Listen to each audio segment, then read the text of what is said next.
জন্য রমজান টু রমজান আলাদা উস্তাদ রেখে আমরা আর একটা গ্রুপ তৈরি করব, কিন্তু এই গ্রুপের সাথে আর মিলাবো না।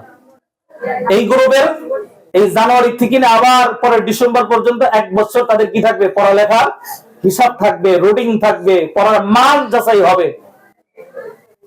এখন মনে করেন যে ছাত্রটা 2 মাস এই গ্রুপে পড়েছেন, 3 মাসের মাথায় আর একটা ছাত্র আসলো, তারে দিলাম, বলেন এই ছাত্রটা কিছু বুঝবে? এই ছাত্রটার জন্য ভবিষ্যৎ কি হয়ে যায়, নষ্ট হয়ে যায়। এই জন্য ওই কাজে আমরা যাবো না। নির্দিষ্ট টাইমে ভর্তি শেষ করতে হবে, নির্দিষ্ট টাইমে এদের ক্লাস শুরু হবে একবারে শেষ দিন পর্যন্ত। এরপরে যদি আপনাদের কাছে কোনো ধরনের অভিযোগ মনে হয় এই বাচ্চা পারলো না, এই বাচ্চা কোনো কিছু করতে পারে নাই, আপনার কথা সেটা আমি মেনে নিতে বাধ্য হব ইনশাআল্লাহ। কথাটা বোঝাইতে পারলাম? তাহলে কত তারিখের মধ্যে ভর্তি শেষ করবেন? 15 তারিখের মধ্যে। সর্বোচ্চ কত তারিখ? 15 তারিখে করতে গেলে আপনার বাচ্চা ক্লাস করবে, বাকি এই কদিন কি ক্লাস করবেন? এই জন্য আগামীকাল থেকে ভর্তির ব্যাপারটা আপনারা অফিসে কি করবেন, যোগাযোগ করবেন। কথাটা বুঝতে পারছেন? ছাত্ররা পরীক্ষা দিবে, বাকি গার্ডিয়ান আপনারা অফিসে কি করবেন, যোগাযোগ করবেন। একটা বিষয় ভর্তির ব্যাপারে সংক্রান্ত বিষয়, ভর্তি ফি। গত বছর মাসা নতুন ছিল, আপনারা যে যেভাবে বলেছেন, অনেকের অনুরোধ আমাদেরকে রাখতে হয়েছে। আপনারা জানেন ভাই, অর্থনৈতিক সমস্যা যদি থাকে এই প্রভাবটা পড়ালেখার মধ্যেও পড়ে। চিন্তা করে দেখেন তো, এই প্রতিষ্ঠানটা একটা ভাড়া আছে কিনা বলেন, বাসা ভাড়া আছে না? এখানে শিক্ষক যারা আছে তাদের একটা হাদিয়া বেতন আছে কিনা বলেন? এই বেতনটা কোথা থেকে আসবে বলেন? এই যে খরচটা, বোর্ডিং এর খরচটা কোথা থেকে আসবে? আপনাদের থেকে নিয়েই তো। আপনারা দিবেন আপনাদের থেকে নিয়েই। এখন আপনারা দেওয়ার সময় আপনার একজন বাচ্চার ব্যাপারে অনেক বিনয় করেন, হুজুর আমার সমস্যা, এই সমস্যা একটু কম নেন। আপনার দিকে তাকায়া আপনার এক বাচ্চার জন্য আপনার কাছে জুলুম মনে হয়, আমার একটা বাচ্চা আমি পারতেছি না। বলেন তো, এইভাবে যদি 60 জন বাচ্চা আমার কাছে আসে, আমার কাছে বোঝাটা কত জনের? হ্যাঁ, তাহলে আমি কিভাবে এই বোঝা নিব বলেন? আমার কাছে 60 জনের বোঝা, 1500 টাকা মাসিক বেতন, এখানে যদি মনে করেন 800 করে দেন, ঘাটতিগত একজনের হইলে মারা যায়। যদি এরকম 60 জনেরই হয়, ঘাটতির পরিমাণ কত যায়? এই ঘাটতিটা শেষে লাগে কিনা বলেন? এই ঘাটতিটা পরে বাচ্চার উপর। কেন? উস্তাদ ভালো রাখা যায় না, পরিবেশ ভালো করা যায় না। কারণ ওই যে আপনি কোন দেন বিদায় ছাত্র আরো দরকার। ছাত্র নেওয়ার জন্য বছরে সারা বছর ভর্তি হয়, এতে পড়ার ক্ষতি হয়। বলেন এইখানে আপনারা সকলে একটু গার্ডিয়ান সুলভ আচরণ করবেন তো ভাই, দিনের স্বার্থে, মাঝার স্বার্থে। আপনারা অতটুকুই দেন। আপনি আপনার বাচ্চার জন্যই কামাই করেন ভাই, আপনার বাচ্চার জন্যই পেরেশানি করেন, আপনি অন্য কোনো মানুষের জন্য করেন না। তাহলে আপনার বাচ্চার জন্য উপযুক্ত পয়সাটা আপনি দেন।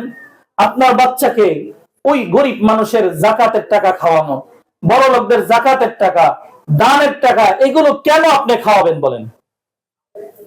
এই টাকা কি ভালো টাকা বলেন? কথা কি বুঝেন ভাই? তাহলে এই নিয়ত করা যায় না, আমি আমার সন্তানকে জাকাতের টাকা দিয়ে, মানুষের দানের টাকা দিয়ে পড়াবো না, আমি আমার পরিশ্রমের টাকা দিয়ে আমার সন্তানকে বেড়ে উঠাবো ইনশাআল্লাহ। এই নিয়ত করা যায়? আমরা মানসার পক্ষ থেকে এই কথা বলে দিই, আমরা আপনাদের প্রতি কোনো জুলুম করি নাই ভাই।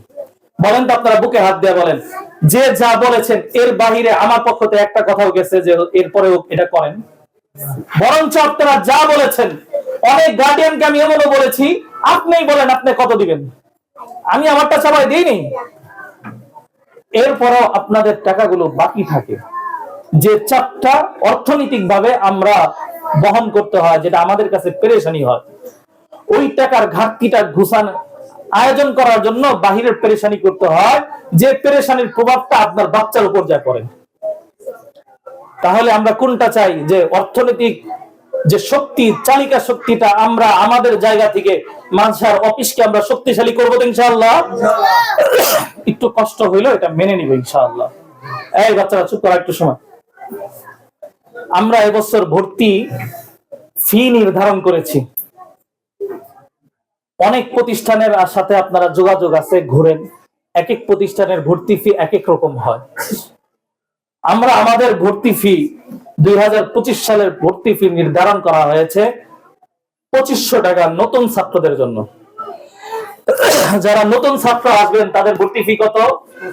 2500 টাকা। আমাদের মাদ্রাসায় ইতিপূর্বে যারা ভর্তি হয়েছে অর্থাৎ পুরান ছাত্র, যারা ভর্তিকে নবায়ন করবেন, পুরান ছাত্রের সম্মানার্থে তাদের 1 বছর এখানে দিন কাটানোর কারণে অফিস থেকে নির্ধারিত হয়েছে তাদের জন্য 500 টাকা বাদ 2000 টাকাতে ভর্তি হইতে হবে। কত দিয়ে? 2000। 2500 কাদের? নতুন, যারা এই প্রতিষ্ঠানে নতুন আসবে তাদের জন্য। আর যারা পুরান আছে তাদের কত? 2000 টাকাতে ভর্তি করবে। এই ভর্তির ব্যাপারে অনেক খাত আছে, যেখানে আপনার বাচ্চার কাছ থেকে অন্য সময় টাকা নেওয়া হবে না। মাদ্রাসার আসবাবের বিভিন্ন বিষয় ওইখানেই কি করা হবে, ওই 2000 টাকার মধ্যেই সীমাবদ্ধ থাকবে ইনশাআল্লাহ। এটা শুধু আপনাদের যারা পুরান ছাত্র হবে তাদের জন্য, বাকি নতুন সব ছাত্রের জন্য আমরা এই বছর ভর্তির ব্যাপারে কোনো কম্প্রোমাইজ করব না, কমাবো না। এতে আমাদের কি হয় আপনারা জানেন, আমাদের সামনে অনেক কাজ করতে হবে। এই কাজটা আপনাদের মাধ্যমেই করতে হবে আমাদের। এখানে আপনারা সহযোগিতা না করলে আমরা পারবো না। এই জন্য এটাকে অনেক কষ্টের কথা বললাম, এটা মানা যাবে না। আমরা গার্ডিয়ানরা একটু সাহস করতে পারি না যে আমার বাচ্চার জন্য এই কাজগুলো আমরা করবো ইনশাআল্লাহ। তাহলে ভর্তির ব্যাপারটা কি বললাম, আগামী জানুয়ারির 15 তারিখে বুধবার, মনে রাখেন জানুয়ারির 15 তারিখ বুধবার ইনশাআল্লাহ মাদ্রাসার ধারাবাহিক আনুষ্ঠানিক সবক উদ্বোধন করা হবে, সবক দেওয়া হবে। কবে? জানুয়ারির 15 তারিখ বুধবার বাদ মাগরিব বাচ্চাদের কি দেওয়া হবে? সবক অনুষ্ঠান করা হবে, উদ্বোধন করা হবে। অগ্রিম আপনাদের দাওয়াত ইনশাআল্লাহ। এটা দেরি কেন করতেছি, এখানে আরেকটা কারণ আছে, আপনারা জেনে আসলে আনন্দিত হবেন। এই বছর 1 বছর না যাইতে যাইতেই আল্লাহ তাআলার ইচ্ছা ছিল, আল্লাহর মেহেরবানি, যে আমরা আরেকটা প্রতিষ্ঠানকে আমরা প্রতিষ্ঠিত করতে পারছি। আপনারা জানেন আমাদের কাছে কিছু মেয়েরা পড়তো। শুরুতে আমরা মেয়েদেরকে নিয়েছিলাম, ছোট ছোট বাচ্চা যাদেরকে চেহারা দেখলে সমস্যা হয় না, ছোট ছোট বাচ্চাদেরকে, ছেলে মেয়ে একসাথে পড়া অবস্থা, এরকম বাচ্চাদেরকে আমরা নিয়েছিলাম।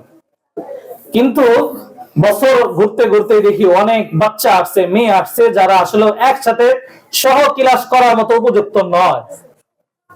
কারণ এটা স্কুল না, এটা দিনী প্রতিষ্ঠান, এখানে পর্দার ব্যাপার আছে কিনা বলেন? 100%। এইখানে যদি আমার বাচ্চা, আমার মেয়ে যদি পর্দা না শিখে কোথায় যে শিখবে? এই জন্য অনেক মেয়ের আমাদের কাছে ছিল, আবার এই চাইলেই তাদেরকে ফালাই দিব অন্য জায়গায়, এটা আমরা করতে পারি নাই। এই জন্য কষ্ট হইলেও তাদেরকে এই পর্যন্ত আমরা ধরে নিয়ে আসছি। এতে আমাদের কষ্ট হয়েছে, অনেক কমতিও হয়েছে, তারপরে আমরা এই পর্যন্ত আনছি। অনেক গার্ডিয়ানদের আবদার ছিল, হুজুর ভালো একটা মহিলা মাদ্রাসা করেন, মানসম্মত, আমরা আমাদের বাচ্চাদেরকে মেয়েদেরকে আলাদা পড়াইতে চাই। শুধু আপনাদের সেই কথা মেনে মুরব্বীদের পরামর্শে আমরা এই প্রতিষ্ঠানের নামে একই সবকিছু, শুধু বালিকা শাখা মহিলা শাখা আলাদা করে দিয়েছি অলরেডি, আলহামদুলিল্লাহ। আপনারা খুশি হন নাই মনে হয়? আমাদের মহিলা শাখাটাও বেশি দূরে না, এই প্রতিষ্ঠানে একবারে নিকটবর্তী, আপনারা অনেকেই জানেন, দেখছেন আপনারা কোথায়? এই রাস্তাতে হেঁটে গেলে সামনে যে বাইরে হবেন, ওই নাক বরাবর যে বাড়িটা দেখবেন একটু অন্য কালার, খৈরি না কি কালার, বড় বিল্ডিং এর পাশেই ব্যানার লাগানো আছে, এই বাড়িটাই কি হবে? মহিলা সেকশন হবে, মহিলা শাখা হবে। এই শাখায় আমাদের এখন যারা মেয়েরা আছে তারা ভর্তি হয়ে ওইখানে চলে যাবে, এই পরীক্ষার পরে ওইখানেই ক্লাস করবে ইনশাআল্লাহ। এইখানে শুধু আমাদের ছেলে বাচ্চারাই থাকবে, মেয়ে থাকবে না। সব মেয়েরা কোথায় যাবে? ওই সেকশনে যাবে। ওইটা যেহেতু নতুন, বলেন তো খরচ কমছে না বাড়ছে? এই খরচটা কিভাবে এখন বলেন, যদি এই খরচটা আমরা সবাই মিলে যদি আদায় না করি, না দিই, তাহলে এটা কেমনে কি করবো বলেন? আপনারাই বলেন। তাহলে সবাই মিলে একটু চেষ্টা করতে হবে তো ভাই। ওই প্রতিষ্ঠানের অনেক খরচ, কারণ নতুন অনেক কিছু লাগবে। এই প্রতিষ্ঠান শুরু করতে যেরকম অনেক কিছু লাগছিল, আমরা আইপিএস এর ব্যবস্থা করছি। অনেক প্রতিষ্ঠানে